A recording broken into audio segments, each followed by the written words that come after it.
పులిహోర, దద్దోజనం, చక్కెర పొంగలి, వడలు, గుడాలు, అటుకుల బెల్లం, పాయసం, పరమాన్నం, స్వీట్లు, పండ్లు, ఫలాలు. ఓ ఇట్లా తీరొక్కటి పెడతారు దేవుళ్ళకు నైవేద్యాలు.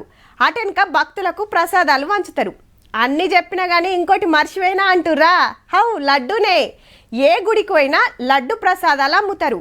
కానీ అంతట ఒక లెక్క, కొండ మీద ఇంకో లెక్క. మరి రోజుకు 3,75,000, నెలకు 11.5 లక్షలు, ఏడాదికి 13.5 కోట్లు ఆమ్దాని గాదుల్లో ఈ 7 కొండల ఎంకన్న కమ్మటి లడ్డూలు.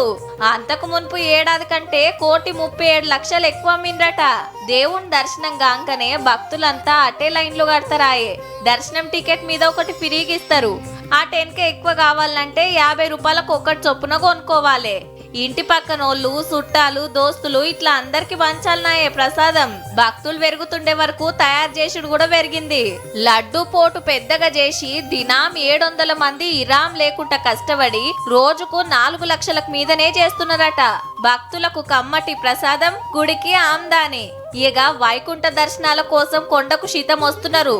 ఫ్రీ దర్శనానికి 30 గంటలకు మీదనే పడుతున్నదట. అటు పెద్ద భక్తులు చూతా బగ్గనే లైన్లు కట్టిండ్రు.